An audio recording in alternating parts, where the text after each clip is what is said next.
Sa isang liblib na kalye sa London, isang babaeng pulis ang nagpapatrol. Wala siyang kaalam-alam na siya ay napasok na sa paningin ng isang nakatagong mamamatay. Biglang may madilim na anino na sumugod mula sa kung saan at nagpaputok ng bala sa ulo ng babaeng pulis.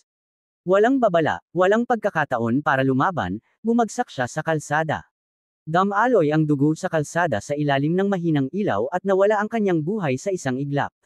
Nanatiling tahimik ang buong syudad na para bang walang nangyari. Gaya ng dati, hindi makatulog si Tom. Malapit na siyang uminom ng alak upang mas madali siyang makatulog. Ngunit nang tumingin siya sa bintana, nakita niya ang tatlong siga na tangkang magnakaw ng kotse sa kanto. Dahil inis na siya sa hindi pagtulog, kinuha ni Tom ang isang pamalo at bumaba para turuan ng leksyon ang tatlo. Isa siyang pulis, laging nakatali sa hustisya, ngunit may pabigla-bigla at mainitan ng ulo. Ang kanyang estilo ng pagtatrabaho ay aksyon, hindi pag-aaksaya ng oras sa mga walang kwentang usapan.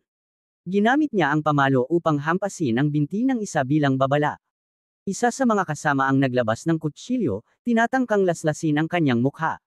Hindi nagsalita si Tom, pinagsusuntok niya ang mga ito, iniwang gumugulong sa sakit ang tatlo sa lupa. Kinabukasan, ang ginawa niyang pananakit sa tatlong magnanakaw ay agad na iniulat sa dyaryo.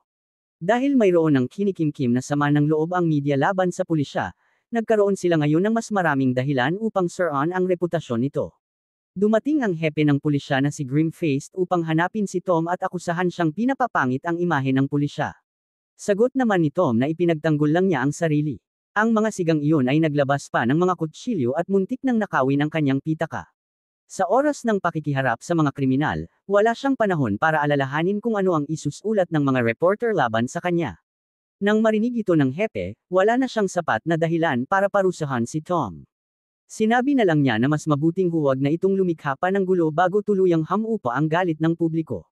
Sa panlabas, si Tom ay mukha lamang maruming pulis na mahilig manakit ng tao. Ngunit sa totoo, isa siyang mahabagin na tao na laging pinahahalagahan ang kanyang mga kaibigan at kasamahan. Ang taong pinakaiginagalang niya ay si Inspector Bruce. Siya ang dating boss ni Tom at laging nauunawaan ang kanyang ugali. Alam niyang mabuti itong tao, medyo mainitan lang ang ulo. Ngayong araw, dumalo si Tom sa libing ng asawa ni Bruce. Pagkatapos, upang aliwin ang kaibigan, isinama niya si Inspector Bruce sa inuman para malunod sa alak ang lungkot.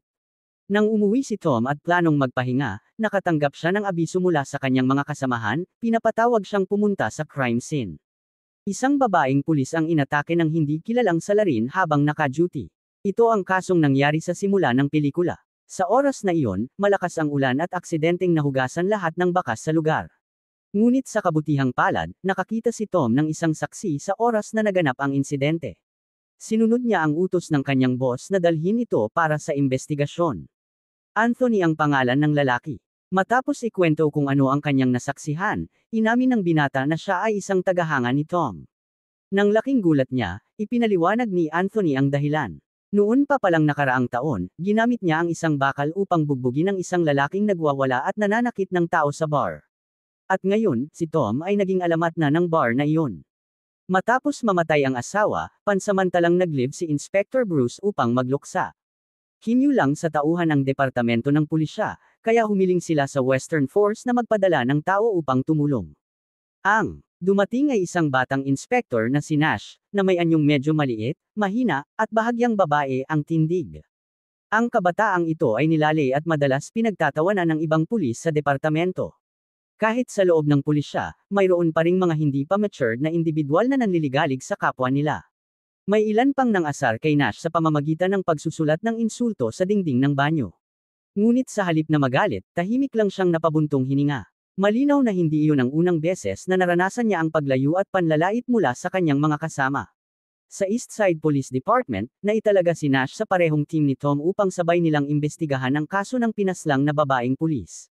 Gaya ng lahat, ipinakita rin ni Tom ang kanyang pagkainis sa bagong kasamahan dahil kabaligtaran ito ng kanyang estilo ng pakikipagsuntukan at aksyon.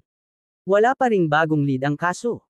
Habang iniisip ng mga pulis na wala nang patutunguhan ang investigasyon, biglang lumabas sa media ang isang balita. Araw na iyon, habang nagtatrabaho, nakatanggap si Harold mula sa Departamento ng Crime Information sa dyaryo ng isang tawag. Ang nasa kabilang linya ay walang iba kundi ang mismong mamamatay na sumaklaw sa babaeng pulis. Sinabi nitong ikukwento niya ang buong pangyayari at inutusan si Harold na maingat na isulat ang lahat. Bigla na lang niyang sinabi na pumili ng paboritong numero. Nabigkas niya bigla ang numerong 8, na labis na ikinatuwa ng Maniokis. Sinabi nitong ngayong araw ay wawasakin niya ang 8 pulis. Pagkababa ng telepono, tinarget ng mamamatay ang isang batang pulis. Matapos ang ilang palitan ng salita, bigla nitong tinaas ang baril. Isang malakas na putok ang agad nakaagaw ng pansin ng mga nagdaraan at dumating din ang mga pulis. Sa loob lamang ng ilang araw, 2 na agad ang pinaslang sa mga lansangan. Higit pa rito, hayagang hinamon ng mamamatay ang lahat sa pamamagitan ng pagtutok sa mga batang pulis bilang kanyang mga biktima. Mabilis na nagdulot ng pagkabigla sa buong puwersa ng pulisya ang insidenteng ito. Ginamit nila ang lahat ng puwersa upang maghanap ng mga pahiwatig tungkol sa salarin. Ngunit sa kabila ng pagdaan sa napakaraming mga file, hindi nila ito makilala. Malinaw na matalino ang mamamatay na ito. Sa tuwing siya ay kikilos, hindi siya nag-iiwan ng bakas.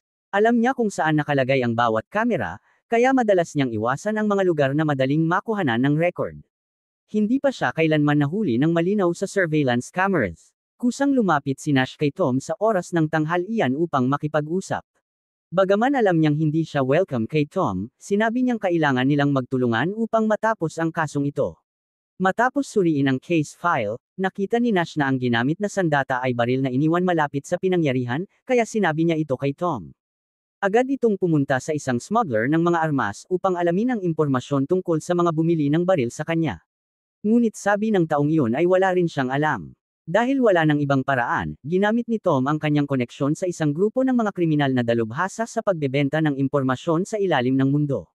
Nakipagkita siya kay Erner upang tanungin kung may alam ito tungkol sa mamamatay na nanghuhuli ng mga pulis. Sinabi nitong kilala niya ang tao. Ngunit kapalit nito, kailangan daw bigyan siya ni Tom ng pera para magsalita, dahil hindi raw ito kailanman nagbibigay ng libre. Ngunit hindi alam ng taong ito kung sino ang kanyang kinakalaban. Si Tom ay isang brutal na pulis. Pinahirapan niya ito hanggang mapasigaw at magmakaawa ng awa. Umamin nitong may kilala siyang baliw na naninirahan sa isang gym na nag-record ng sarili nitong video habang pinapahirapan ang isang pulis na aso. Sinunog niya ito hanggang mamatay at ipinost sa social media, na sinasabing naghahanda siya para sa isang massacre. Dahil sa mahalagang pahiwatig, mabilis na umalis si Tom, iniwan si Erner na galit na galit. Walang silbi ang kanyang pagsisikap. Hindi lamang siya nawalan ng pera, siya pa ang napilitang magbayad ng inumin ni Tom. Pumunta si Tom sa gym at nagmasid, maingat na hindi magpahalatang siya ay pulis, at tahimik na nagsiyasat sa mga sospek. Pag-uwi ni Tom, tinawagan niya si Nash upang pag-usapan ang plano at bagong direksyon ng investigasyon batay sa mga impormasyon na kanilang nahanap. Umupo silang dalawa at uminom ng kaunti, at nagsimulang makaramdam ng hilo si Tom. Doon lamang siya naglakas loob na magtapat sa kanyang kasamahan, inamin niyang palagi siyang nakakaramdam ng moral na pagkagapos sa makitid na lipunan. Marami na siyang nasaksihang mga kriminal na nakaliligtas sa parusa dahil sa koneksyon at pera, ngunit wala siyang magawa laban dito. Ito ang lalong nagpainit sa kanyang dugo, laging gusto niyang bugbugin ang mga kriminal. Dahil dito, palagi siyang kinokritika ng kanyang mga nakatataas dahil sa pagiging mainitan ng ulo at marahas. Lubos namang naunawaan ni Nash ang kanyang nararamdaman dahil minsan na rin siyang nasa parehong sitwasyon. Noon, nakadikip din ang Westside Police Department ng isang mamamatay. Bagaman sigurado silang siya ang salarin, dahil sa kakulangan ng ebidensya, pinakawalan ito. Dahil sa matinding pagkainis, ginamit ni Nash ang isang baseball bat at binugbog ito hanggang sa mamatay sa lugar mismo. Inakala niyang matatanggal siya sa serbisyo, ngunit sa halip, inilipat siya sa Eastside Police Department, kung saan siya nakatrabaho ni Tom. Pagkarinig sa kwento, hindi maisip ni Tom na si Nash ay hindi pala mahina tulad ng kanyang inakala. Tila marami silang magkatulad na pananaw. Unti-unti nang nawala ang pagkainis ni Tom kay Nash. At dahil nakapaglabas siya ng bigat ng damdamin, nakatulog si Tom ng mahimbing sa buong magdamag. Kinabukasan, sinundan ng dalawa ang mga pahayag ng mga taong nakatira malapit sa gym at natutunan nila ang tungkol sa isang sospek na nagngangalang Barry.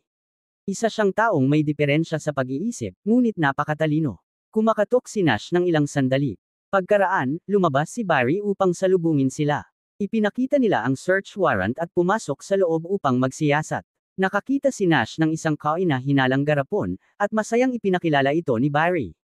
Ang garapon ay naglalaman ng kwintas ng isang sikat na pop superstar na napanalunan niya sa isang auction matapos niyang paghirapan. Tinanong nila kung bakit niya pinapahirapan ang mga hayop, ngunit sinabi ng taong ito na nagbibiro lamang siya at na mahal din niya ang mga hayop. Pagkatapos ay hinamon siya ni Nash, paano naman ang mga pulis? Mahal mo rin ba sila o bakit mo nagawang sunugin ng isang pulis na aso?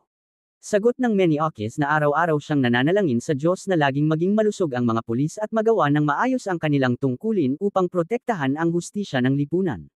Sa paraan ng pagsasalita ni Barry, biglang naalala ni Tom kung sino ang taong ito. Ang baliw na ito ay walang iba kundi ang naging agresibo noon sa bar at kanyang binugbog ng todo. Mukhang hindi nabawasan ang pagiging Menioques ni Barry sa paglipas ng panahon. Gayunpaman, ngayong araw, wala silang natagpuang anumang kainahinala sa bahay ni Barry. Ngunit batay sa mga detalye at sa kanyang galit laban sa mga pulis, parehong nakumpirma ni Tom at Nash na malamang siya ang salarin.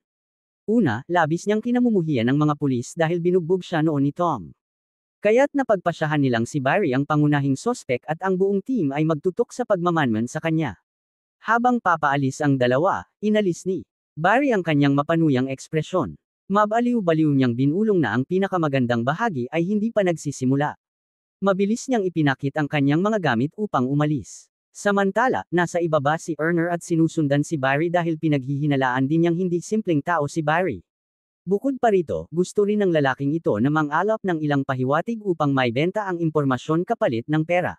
Nang makalabas si Barry, dumating ang pagkakataon. Palihim na pumasok si Erner at nakakita ng resibo sa pagbabayad ng parking mula sa isang apartment building. Samantala, pumunta si Barry sa isang parking lot at itinago ang lahat sa trunk ng kotse. Pagkatapos ay iniwan niya ang kotse roon at nagbisikleta palayo. Nakamasid siya kay Inspector Bruce dahil matagal na niya itong tina-target.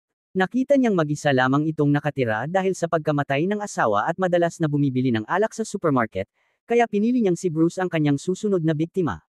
Palihim niyang sinundan si Bruce papasok sa bahay. Hindi rin niya nakalimutang sirain ang surveillance camera bago kumilos. Pagkatapos noon, nakita niyang huminto ang elevator sa ika-16 na palapag, kaya pumasok siya upang umakyat. Kumatok si Barry at nagkunwaring tagasingil ng bayarin sa internet. Biglang naglabas si Barry ng baril at tinutukan si Bruce. Sinubukan itong lumaban sa mamamatay, ngunit dahil sa kanyang katandaan, hindi siya nakapalag. Binugbog siya ni Barry hanggang sa siya ay mamatay. Pagkatapos alisin ang pulis, hindi natakot si Barry. Kalma pa siyang nanood ng TV at naglinis ng maigi upang ayusin ang crime scene at burahin ang lahat ng bakas. Binuhusan niya ng alak ang lahat ng muebles at sinunog ang bahay. Pagkatapos ay marahang umalis. Sa labas ng gusali, naroon na ang bumbero, ngunit walang nakahinala kay Barry. Lalo pa siyang nagmayabang at tinawagan ang reporter na si Harold upang isalaysay ang buong proseso ng pagpatay at inanunsyo na ang biktima ay si Inspector Bruce. Ipinahayag ni Barry na ginamit niya ang isang guerrilla-style attack, ibig sabihin ay kumilos siya ng biglaan at mabilis, nang hindi nag-iiwan ng bakas. Tinawag niya ang sarili niya sa bansag na Beltis, at hiniling sa reporter na isulat ang tungkol sa kanyang mga ginawang krimen at gamitin ang pangalang Baltis sa pagtukoy sa kanya. Agad namang sumabog ang balita sa media tungkol sa isang serial killer na ang mga biktima ay puro pulis. Galit na galit si Nash nang mabasa ang balita at agad niyang kinausap si Tom tungkol dito. Alam nila na si Harold ang koneksyon ng mamamatay tao sa media. Sa tuwing may pinapatay siya, kinokontak niya ang reporter para iulat mismo ang kanyang ginawa, gamit ang mga salitang sisira sa imahe ng pulisya. Samantala, matapos maghintay si Erner hanggang mailagay ni Barry ang gamit sa trunk at umalis, palihim niyang binuksan ang kotse. Sanay na sanay ang taong ito sa pagnanakaw kaya madali niyang nabuksan ang trunk. Nakakita siya ng baril at sombrero ng pulis, at nakatiyak na si Barry nga ang serial killer. Hawak ang napakahalagang impormasyon, plano niyang ibenta ang balita kay Tom. Pero dahil minsan na siyang niloko ni Tom at hindi binayaran ng tama, napagdesisyonan niyang ibenta na lang ito sa media. Agad siyang tumawag kay Harold at sinabing alam niya ang pagkakakilanlan ng mamamatay tao, pero ang kapalit ay £50,000.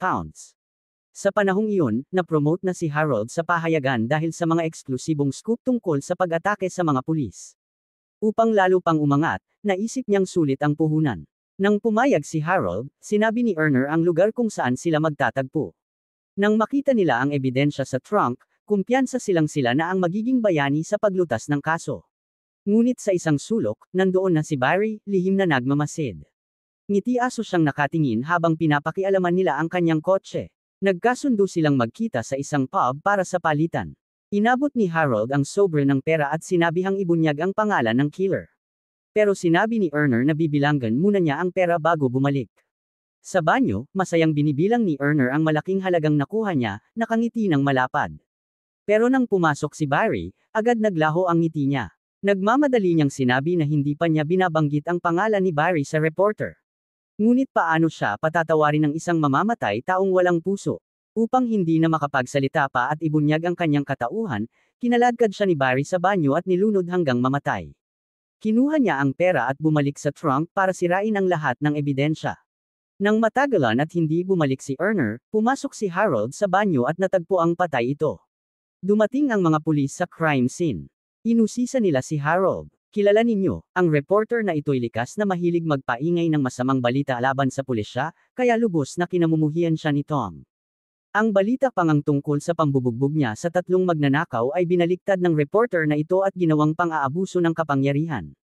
Isinalaysay ni Harold na sinabi ni Erner na alam nito ang pagkakakilanlan ng killer, kaya siya lang ay naroon para kunin ang balita. Matapos takutin, napilitan din siyang magbigay ng ilang pahiwatig tungkol sa kotse. Ayon sa kanya, maraming ebidensya ang laman ng trunk. Sinundan nila ang impormasyon hanggang sa parking garage at nakita ang kotse ni Barry, ngunit wala na ang mga ebidensya dahil naitago na niya. Nakita ni Tom ang CCTV camera sa tapat at humingi ng kopya ng footage, pero malas dahil kaka-reformat lang kahapon kaya burado na ang lahat ng datos ng nakaraang 6 na buwan. Walang bago silang nakuha, kaya muling natigil ang investigasyon. Habang sinusuri nila ang kaso, napansin nilang lahat ng biktima ay mga pulis, at halos lahat ng ebidensya ay winasak, maliban sa isang piraso ng damit na may pangalan ng Jim. Dahil dito, humingi ng tulong si Tom sa isang babaeng kasamahan upang maghanap ng impormasyon tungkol kay Barry. Lumabas na isa siyang mato na ilang ulit ng inaresto. Mas marami pa raw ang kasalanan nito kaysa buhok ni Tom. Nang i-cross-check nila ang listahan, natuklasan na lahat ng pulis na pinatay ay mga nakibahagi sa operasyon laban kay Barry noon. Una ay si Sandra, sumunod ang batang opisyal, at pangatlo si Bruce. Habang binabasa pa ang listahan, natagpuan ni Tom ang pangalan ni Elizabeth, ang trainee na siya mismo ang mentor. Wala nang duda, si Barry ang salarin, at susunod na target niya si Elizabeth. Samantala, siya ay nasa isang date kasama ang kanyang nobyo sa isang bar. Masaya silang nag-uusap, ngunit hindi nila napansin na sinusundan ni Barry ng tingin ang bawat galaw nila. Maya-maya, inihatid siya ng nobyo pauwi. Gayunman, nagkaroon sila ng pagtatalo, kaya pumasok muna si Elizabeth sa bahay. Habang binubuksan niya ang pinto para makapasok, nakatanggap siya ng tawag mula kay Tom, ngunit nadulas ang kanyang cellphone. Yumuko siya para pulutin iyon, at sa kabutihang palad ay nakatakas sa atake ni Barry. Nakabihis ito at lubos na natakpan ang mukha. Habang malapit nang mapanganib si Elizabeth, may tumakbong isang tao at hinayla ang mamamatay tao palayo. Ngunit sa kasamaang palad, hindi nakapantay ang binata kay Barry, kaya't itinapon siya sa lupa at nabali ang leeg dahil sa isang sipa. Lumapit si Elizabeth para tingnan at natuklasan niyang ito ay ang mabait niyang batang kapitbahay. Napasigaw siya ng tulong, ngunit huli na. Maya-maya, dumating ang mga pulis upang siyasatin ang krimen. Siyempre, naroon din sina Nash at Tom. Nilapitan nila si Elizabeth para damayan ito, at sinabi niya na magkaibigan sila ng binata mula pa pagkabata. Mahal na mahal nila ang isa't isa, at minsan pa nga ay pinaalalahanan siya ng binata tungkol sa isang mamamatay habang nasa kusina sila. Bumalik ang nobyo ni Elizabeth dahil nakatanggap siya ng balita na may mga pulis sa labas ng bahay ni Elizabeth. Ngunit sinermonan siya ni Tom at Nash dahil pinauwi niya ang nobya ng mag-isa. Muntik na siyang mapatay ngunit nailigtas ng binata, na sa kasamaang palad ay pinaslang ng isa pa. Isa na namang inosente ang nawala, dahilan para magalit ng todo ang dalawang opisyal. Agad nilang pinuntahan ang bahay ng salarin, ngunit nakatakas na ito. Pumasok sila upang maghanap ng ebidensya, ngunit mabilis na nilinis ng tusong ito ang lahat. Samantala, dinala niya ang $50,000 at nagtungo sa isang marangyang hotel para magpakasaya. Dahil sa panganib ng pagtakas ng isang serial killer, naglabas ang police department ng warrant of arrest laban kay Barry. Ang balitang lumabas sa TV ang naging dahilan para makilala siya ng isang taxi driver, dahil ginamit siya nito noong nakaraang gabi para magpunta sa isang hotel. Pagkakita ng balita, agad na tumawag ang driver sa pulisya at itinuro kung nasaan si Barry. Nagpadala ang police department kay Tom bilang pinuno ng SWAT team na armado at may suot na bulletproof vests upang i-cordon ang hotel. Nang gibayin nila ang pinto at sugurin ang loob, nakalabas na si Barry sa bintana. Agad na tumalon si Tom para habulin siya. Tumakbo si Barry sa maraming kalsada, ngunit patuloy siyang hinahabol ni Tom mula sa likuran. Nabundol pa siya ng kotse, ngunit mabilis pa rin siyang nakatayo at tumakbo. Nang hindi niya matakasan, tumalon siya mula sa tulay papunta sa highway. Ang dalawa, isa tumatakbo at isa humahabol, ay naghabulan sa one-way na kalsada. Sa mga oras na iyon, natanggap ni Nash ang impormasyon at minamaneho ang police car upang sundan sila. Sinabi niyang kailangan nilang mahuli si Barry, dahil kung si Tom ang makakahuli, siguradong bugbugin nito ng husto ang lalaki. Samantala, tumakbo si Barry papunta sa isang train station para makatakas. Nagtago siya sa ilalim ng isang tren. Akala niya'y nakaligtas na siya at handa nang lumabas para muling magtago. Sa kamalasan niya, matagal nang naghihintay si Tom. Lumapit siya ng malamig kay Barry. Puno ng apoy ang mga mata ni Tom. Nais niyang punit-punitan si Barry. Ngunit hindi natakot ang lalaki dahil alam niyang paparating na ang mga pulis, at hindi siya kayang patayin ni Tom, dahil kapag sinaktan siya, mapapasama sa dyaryo at madudungisan ang imahe ng pulisya. Dumating si Nash upang pigilan siya at pakalmain. Pagkaraan ng pagkakaaresto, wala pa ring magawa ang pulisya kay Barry, dahil ayon sa hepe, kulang sila ng ebidensya upang kasuhan ito. Isang maniakit si Barry, ngunit matindi ang katalinuhan. Humiling siya ng pribadong abogado at alam niyang palalayain siya sa loob ng 48 oras kung walang ebidensya. Inamin niyang kanya ang kotse, ngunit sinabing nakaparada iyon ng kalahating taon, at sino man daw ay maaaring nanakaw at ginamit iyon sa krimen. Si Barry rin ang nagdulot ng sira sa camera sa basement, kaya alam niyang walang makikitang ebidensya sina Tom at Nash. Umalis ang dalawa na puno ng galit, alam nilang makakalaya ito gaya ng mga kriminal na nauna. Ngunit sinabi ni Nash kay Tom na dapat silang maglatag ng patibong laban sa baliw na ito. Kinabukasan, nagpunta si Tom sa pansamantalang kulungan upang makausap si Barry ng mag-isa. Tumayo siya sa harap nito at tinawag siyang duwag at maniakis. Sinabi niyang binugbog niya ito sa bar na parang laruan, dahilan para magtanim ng matinding galit si Barry laban sa pulisya. Ngunit tinukso siya ni Tom na natatakot ito at hindi makaganti ng harapan, kaya't kababaihan, kabataan, at matatanda lang ang binibiktima nito. Dahil sa sakit ng mga salita, tiningnan ni Barry si Tom na puno ng puot, at nagpas siyang maghayganti. Nakita ni Tom na kumagat ito sa pain, kaya umalis siyang kontento. Makalipas ang 2 araw ng pansamantalang pagkakakulong, pinalaya si Barry. Pinagkaguluhan siya ng media na parang isang celebrity. Siyempre, gustong-gusto ni Barry ang pakiramdam ng kinikilala. Nagpatuloy sina Tom at Nash sa kanilang plano, alam nilang hindi mapapalagay si Barry. Sa libing ni Inspector Bruce, sinuot ni Barry ang unipormeng ninakaw niya at nagkunwaring batang pulis. Pinagmasdan niya si Tom mula sa malayo, naghihintay na umalis ito. Mabilis siyang sumunod, iniisip ang tagpong mamamatay si Tom sa harap niya. Napangiti siya ng nakakadiri dahil sa kasiyahan ng kanyang ego. Pagkatapos, sumakay si Tom sa kotse at umalis. Sinundan siya ni Barry. Dinala ni Tom ang kotse sa isang parking garage at umakyat sa rooftop. Kinuha ni Barry ang kanyang baril at naghanda ng paghihiganti. Itinutok niya ang baril kay Tom at minura ito. Ngunit sa gulat niya, si Nash pala iyon na nakadiskarte sa likuran. Paulit-ulit na binugbog ni Tom ang ulo ni Barry gamit ang bakal. Pagkatapos ng maraming araw ng pagtitimpi, ibinuhos niya ang galit hanggang duguin ito. Ngunit hindi pa rin nagsisi si Barry. Sinabi niyang, ano ngayon kung pulis kayo? Wala rin kayong nagawa sa huli. Kapag nakalabas ako, isusumbong ko kayo at makukulong kayo. Ngunit hindi banal na pulis si Nash tulad ng akala ni Barry. Kinuha niya ang baril, ang mismong ginamit ni Barry sa pagpatay, at iniabot ito kay Tom. Sinabi ni Barry na hindi siya kayang saktan ng pulis. Ngunit sagot ni Tom, anong pulis ang nananakit sa'yo?